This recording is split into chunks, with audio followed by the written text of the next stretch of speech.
العيال والبنات اشتوا انتباه، لأن المجتمع أقول لكم المجتمع يحترق من الداخل، ما احناش دارين. البنات بالمدارس، البنات في الأسواق، البنات فوق الباصات، العيال في الشارع، أدي الله الإنترنت والمقاهي والملاهي. كنا منوبين صحيح فقط من السينما ومحلات الأتاري، هذا حين ما عبش أتاري قد يلا الجوال يعبي شبكة ودخل ب100 ريال ولا ب300 ريال وهف وهو كان حلا منوله، وإنه سيدي حلا منوله زاد الهواء كمله، هو حلا منول. وزادوا قالوا لك في مواقع التواصل الاجتماعي قالوا لك كل الخزايا والبلايا والرزايا والمشاكل كلها، حتى الأتفه ما تتوقع موجود. البعض يقول لك الحمد لله أنا عيالي بفضل الله الحمد لله ما يستخدم التلفون. خليك نايم في العسل، ابنك مجموع تلفون مع الأحباب الله يحفظك، عايسلفوه سلف حتى بالراحة، عايسلفوه بالراحة، عايخذوه في أي وقت ما تقلقش. يعني عايجس ما مش معه، عايجس مع زميله واطلعوا ودخلوا وخاضوا فيما لا فائدة فيه.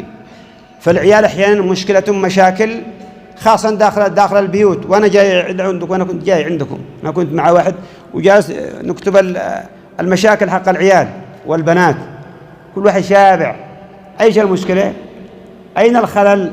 العيال عندهم أصحاب والبنات عندهم صحبات، والعيال عندهم جوالات واصحابهم معهم جوالات. وتعال عين قيس على مستوى الصلوات، العيال حاضرين بالصلاة مثلا، قد صحيح قد بعضهم قد يصلي خوف من أبوه. أنا أقول لها سواء كان لعيالي ولا لكم قولوا لا، أنا ما أشتيك يا ابني تصلي فجيع مني، لا تصلي خوف مني، أنا أشتيك تصلي صلاة حب، صلاة واحد محب. فرق أنك أنا قم تصلي ولا أقوم يصلي حين ونصونه، لا أنا أخشيك تقوم تصلي لأنك تحب الله. أنعم الله علينا بنعمة إيجاد ونعمة إمداد ونعمة إرشاد ونعمة تكليف، ونحمد الله أن الله تعالى كلفنا وجعلنا من أمة محمد.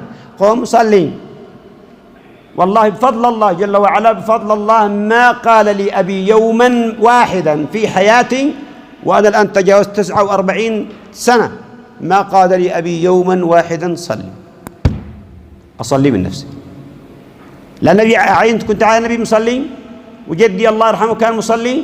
أنت عين أحدي حين لابو واحدة ما شاء الله كان محترم ومؤدب وكان بيصلي، الطاقم يسبر يطلعوا كلهم مصلي، الأب مقلفد يطلعوا مقلفدين، وحين النادر يدي الله وليد واحد أخذ يطلع الندرة وسط الأسرة ويقع رجال، وأبوه خربان بكل أبوه، ويقول لك الحمد لله كفينا الوليد، وأنت ما أنت معه، أنت راكب بالبودين فاطلع معه.